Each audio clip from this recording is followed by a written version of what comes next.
സയ്യിദ് മുസ്താഖ് അലിയിലെ കേരളത്തിന്റെ അടുത്ത മത്സരം അത് ഇന്നായിരുന്നു. നാഗാലാൻഡ് ആയിരുന്നു എതിരാളികൾ. കേരളം ഇപ്പോൾ ജയിച്ചിരിക്കുകയാണ്. സയ്യിദ് മുസ്താഖ് അലിയിലെ തുടർച്ചയായ രണ്ടാം വിജയമാണ് കേരളം സ്വന്തമാക്കിയത്.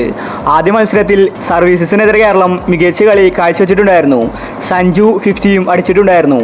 ഇപ്പോഴത്തെ കേരളം വീണ്ടും മികച്ച കളി കാഴ്ചവെച്ച് അടുത്ത വിജയം നേടിയിരിക്കുകയാണ്. അപ്പോൾ ഇന്നത്തെ കേരള നാഗാലാൻഡ് മാച്ചിനെ പറ്റിയാണ് നമ്മൾ ഈ ഒരു വീഡിയോയിൽ പറയുന്നത്. ഇത്തരം ക്രിക്കറ്റ് ന്യൂസിന് വേണ്ടി ഈ ചാനൽ മറക്കാതെ സബ്സ്ക്രൈബ് ചെയ്യൂ. കേരളത്തിൻ്റെ തുടർച്ചയായ രണ്ടാം വിജയം. ഇന്ന് ഫസ്റ്റ് ബാറ്റ് ചെയ്തത് നാഗാലാൻഡ് ആയിരുന്നു. അവർക്ക് മികച്ച റൺസ് സ്കോർ ചെയ്യാൻ സാധിച്ചില്ല. പെട്ടെന്ന് തന്നെ അവരുടെ വിക്കറ്റ് പോകുന്ന കാഴ്ചയാണ് കാണാൻ സാധിച്ചത്. ബേസിൽ തമ്പി മികച്ച ബൗളിംഗ് ഇന്ന് പുറത്തെടുത്തു.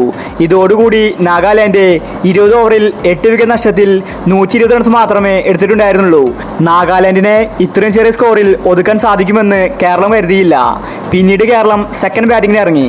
കേരളത്തിന് വേണ്ടി ഓപ്പൺ ചെയ്തത് വിഷ്ണു വിനോദും രോഹൻ കുന്നുമേലുമായിരുന്നു. കേരളത്തിന് നല്ലൊരു തുടക്കമല്ല ഇന്ന് ലഭിച്ചത്. വിഷ്ണു വിനോദ് 2 റൺസ് എടുത്ത് ഔട്ടായി മടങ്ങി. കേരളം ശരിക്കും ഒന്ന് പേടിച്ചു.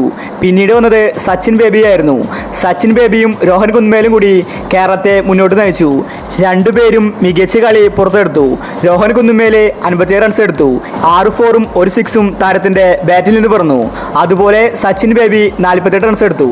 50 അടിച്ച ശേഷം രോഹൻ കുന്നുമേൽ ഔട്ടായി മടങ്ങി. പിന്നീട് വന്നത് നിസാറായിരുന്നു. എന്തായാലും ഇപ്പോൾ കേരളം ജയിച്ചിരിക്കുകയാണ്. വെറും 11 ഓവറിൽ കേരളം കളി ജയിച്ചു. 8 വിക്കറ്റിന്റെ ചരിത്ര വിജയമാണ് കേരളം സ്വന്തമാക്കിയത്. ഇന്നത്തെ മാച്ചിൽ സഞ്ജു കളിച്ചിട്ടുണ്ടായിരുന്നില്ല. സഞ്ജുവിന് റെസ്റ്റ് ആയിരുന്നു.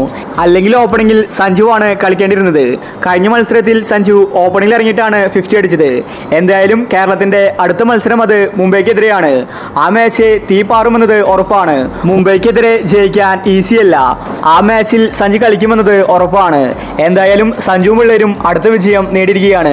ഇത്തരം ക്രിക്കറ്റ് ന്യൂസിന് വേണ്ടി ഈ ചാനൽ മറക്കാതെ സബ്സ്ക്രൈബ് ചെയ്യൂ.